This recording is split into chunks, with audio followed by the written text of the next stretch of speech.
Hi, my name is Aaliyah, and this is a photo of me 18 plus years ago.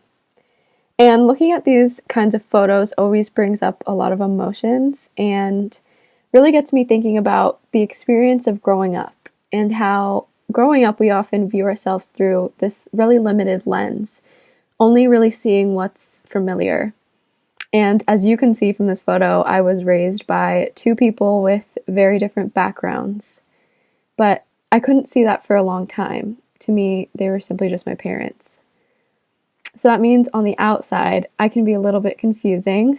My father is Japanese and my mother's white, so that means when meeting me for the first time, people often ask what race I am or if I speak a number of different Asian languages.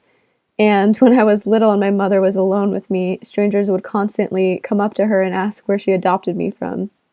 So, with identity already being something hard to develop and recognize, I always felt like I was being pulled in these two really different directions. And it wasn't until I was about 10 years old that my self identity really shifted. And that's because my great uncle took my family and I to the California History Museum in Sacramento and showed us an exhibit called Uprooted. It was an entire area in this museum dedicated solely to Japanese internment, and the walls of it were filled top to bottom with photos of these California families whose lives were completely changed by this historical event that I knew little to nothing about. And among this collection were photos of my own family that my uncle actually donated to the museum. And I just remember being fascinated by these black and white images of people I loved when they were young, and some were in military slacks, and some were in this strange desert scenery with small barracks and barbed wire. Yet mostly I was just confused that this huge part of my family's history, and thereby of my own personal identity, had gone overlooked by me for so many years.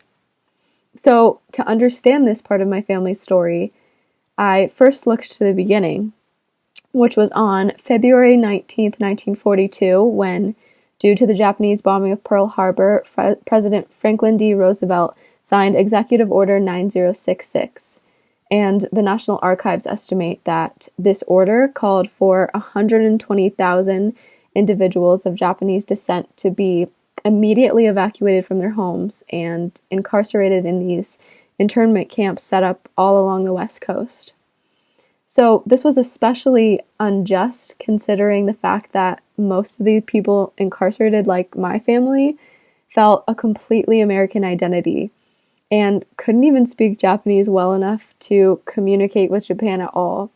So that means that this decision resulted solely from the government succumbing to the popular opinion and widespread racism against these Japanese Americans during this time.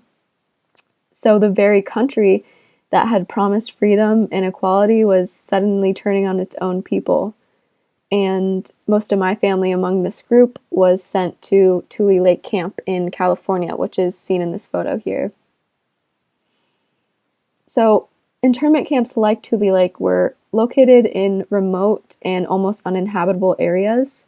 And according to my grandmother, Helen Hoshino, this camp often reached temperatures of 100 degrees or more during the day and sub-zero chills during the night. But perhaps one of the most devastating aspects of this time was the loss of culture that resulted for these Japanese families. And that's because these camps unraveled the basic core of Japanese culture.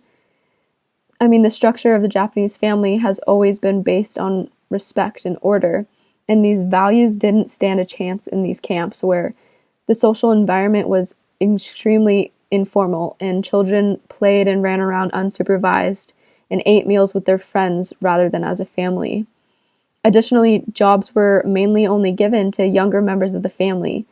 This meant that the elders who had worked their whole lives suddenly found themselves relying on their children.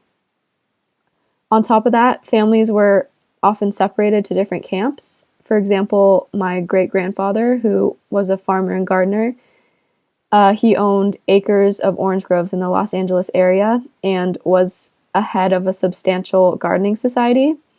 And he was sent to another high-security camp apart from my grandmother and her siblings. So seen here is my great-grandfather's estate, His land and orange groves were actually so impressive that he received a visit from the Emperor of Japan at the time.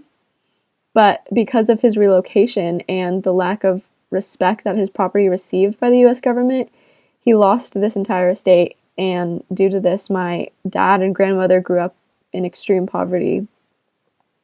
So while internment certainly took a toll on Japanese culture, I'm fortunate enough to have a piece of this culture that lives on and in turn helps me live on, especially through times like we're currently experiencing.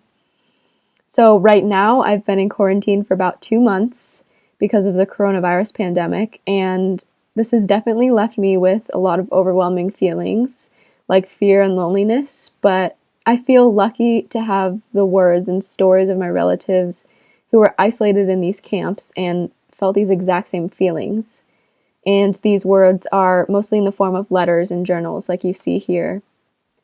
So this time spent isolated in my home while chaos ensues outside all around me has made me able to relate to a side of my family in a way that I really never have before and learn from them. So when it all starts to feel like too much, I like to go to this little box in my dad's office and look to these journals and read these letters and remember how my family was able to make a completely new life in isolation. And it's really a reminder that the people who came before us all have a story to tell. And these stories matter because they can help us realize how these negative feelings will eventually fade. And because this box even exists in my home at all, it's a representation of that. Like my great aunt Jessica Hoshino said in a letter to her father, there will be a future no matter what. And I think about how she was able to write these words during a time when her family was broken apart, stripped of everything they owned, and the entire world was fighting and killing each other. And then I think, if she was able to think this, then why shouldn't I now? But though most of these relatives, like Jessie, are no longer with me, they really live on through these words. And in recognizing this part of my family, I've also been able to recognize a part of my own identity and celebrate it. And though this part of the past doesn't exactly compare to what's happening today, it's these lessons that come from them that can change this limited lens through which we view the world and feel a little bit less alone. And as we now tackle similar topics, such as the compromising of human rights and normalcy in the name of public safety, it's important to look to the past so that what happened to my family doesn't happen to any others. And most importantly, I think we should all take a page out of my Aunt Jessie's book and remember that there will be a tomorrow. Thank you.